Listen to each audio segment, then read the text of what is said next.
ဘုရားကုံတော်ကိုအာရုံပြုတယ်ဆိုတာစိတ်အလုပ်ပဲဖြစ်တယ်ပေါ့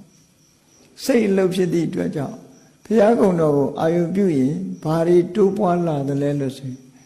ဂုံတော်ကိုအာရုံပြုပြီးတော့တရားစိတ်တွေတိုးပွားလာကြီးညိုစိတ်တွေကြည်နူးလာတယ်မြတ်စွာဘုရားဂုံတွေကိုရှု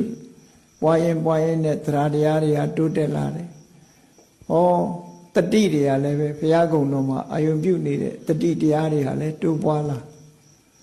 အသိပညာတွေဟာလည်းပဲတိုးတက်လာအဲ့ဒါလို့ဖြစ်ရမှာအဲ့ဒါလို့ဖြစ်မှကုံတော်ပွားရခြင်းဆိုတဲ့အကျိုးကျေးဇူးဘုရားနုတ္တိဘာဝနာဆိုတာဖြစ်လာမှာဟုတ်ဘုရားနုတ္တိဘာဝနာပွားများအားထုတ်တဲ့ပုဂ္ဂိုလ်ဟာမိမိရဲ့စိတ်ထားတွေစိတ်နေသဘောထားတွေဟာမြင့်မြတ်ဖြူစင်လာတော့ဘုရားကုံတော်ကိုအာရုံပြုတယ်ဆိုတာစိတ်အလုပ်ပဲဖြစ်တယ်ပေါ့စိတ်အလုပ်ဖြစ်သည့်အတွက်ကြောင့်ဘုရားကုံတော်ကိုအာရုံပြုရင်ဘာတွေတိုးပွားလာတယ်လဲလို့ဆိုရင်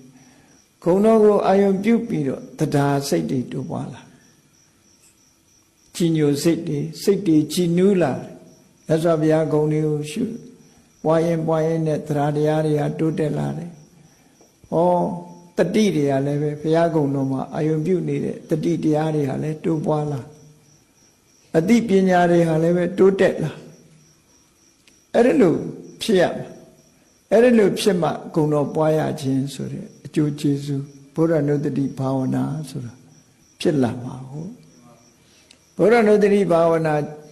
ပွားများအားထုတ်တဲ့ပုဂ္ဂိုလ်ဟာမိမိရဲ့စိတ်ထားတွေစိတ်နေသဘောထားတွေဟာမြင့်မြတ်ဖြူစင်လာ